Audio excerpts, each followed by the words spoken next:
Mark Zuckerberg is going around Silicon Valley aggressively hiring top talent or poaching them, depending on whose eyes you look at it from. And he's doing all of this to create and populate tiny towns of tech. How? Let me explain. But before I do that, I want to make an appeal. ThePrint won the support of discerning viewers and readers like you because of its responsible and high quality granular coverage.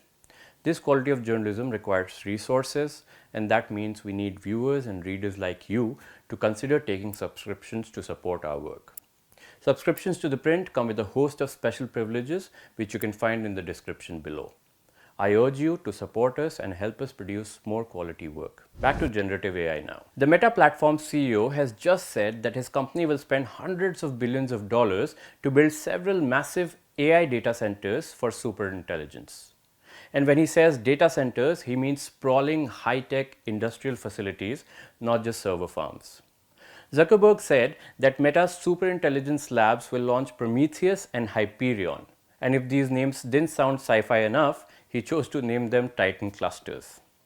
Prometheus will be Meta's first multi-gigawatt data center that is expected to go online next year. Hyperion, which Zuckerberg said he will launch in the coming years, will be able to scale up to 5 gigawatt facility. What does he mean when he says a 5 gigawatt facility? It refers to how much electricity the data center draws from the grid. And this sort of electricity consumption is actually more than what some small countries run on. These data centers won't just be mere rows and grids of equipment, by the way. Look at this visual on your screens. This was shared by Zuckerberg, who said that just one of these Titan clusters will cover a significant part of the footprint of Manhattan.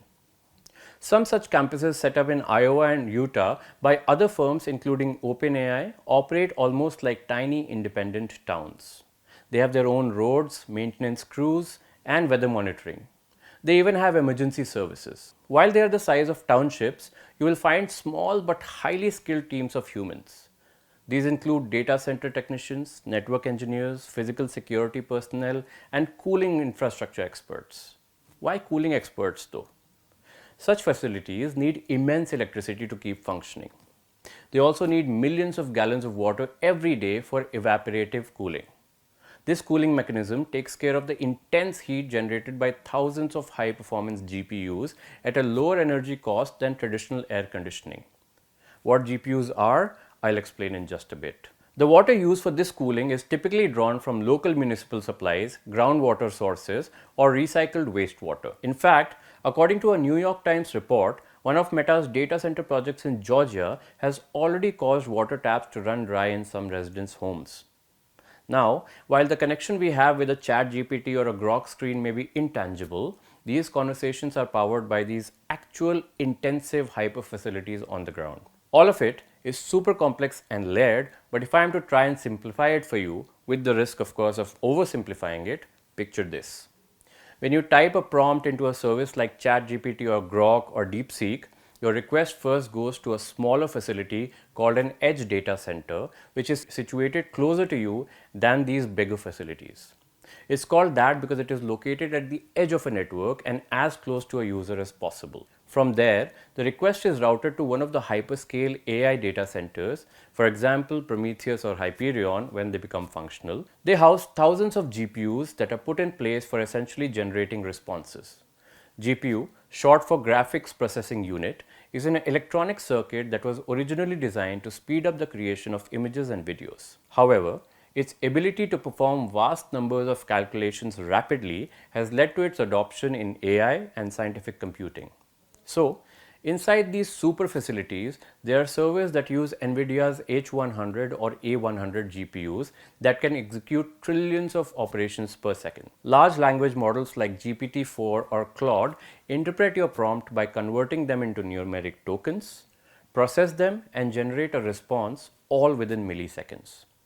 And once the response is ready, it travels back to you through the same path, mostly under a second. Now that I have told you about Nvidia GPUs, I must also tell you that most large AI models today are powered by Nvidia GPUs. In fact, Nvidia recently became the first company in history to surpass a $4 trillion market value, most of it backed by its role in ballooning AI across the world. According to Nvidia CEO Jensen Huang, it's fairly clear that AI is going through an exponential growth. Competitors like AMD, Intel, and custom chips from Google and Amazon are emerging, but Nvidia continues to hold a commanding position in the market. At this point, the production capacity of the chips may be a defining and deciding factor, but it's not a limiting factor. Which brings us to the next crucial aspect of this issue. The limiting factor for such AI facilities is power supply. These facilities are power hungry, devouring massive amounts of electricity every day, every minute. And as we know by now, water as well.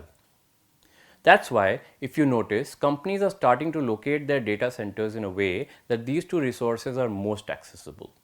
Together, Prometheus and Hyperion will use up energy that can actually power millions of homes.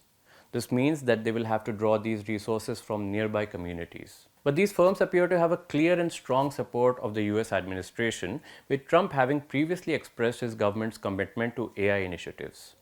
In a column featured in The Economist recently, US Secretary of Energy Chris Wright noted that AI transforms electricity into the most valuable output imaginable, which is intelligence. He said the federal government will accelerate the production of energy for these projects from coal, nuclear, geothermal, and natural gas. And in this favorable climate for AI, Zuckerberg is putting together a crack team. A crack team that has been named the Meta Superintelligence Labs. He has already shelled out multi-million-dollar pay packages to hire leading experts who were previously working for the likes of OpenAI and Google. It's a full-blown battle to be the leader in building technology which has human-like intelligence. The Meta Lab has already discussed making a series of changes to the company's AI strategy and how the teams are structured. These AI towns are going to catapult us into the race for superintelligence. And while invisible to most of us right now, they are here to stay and grow.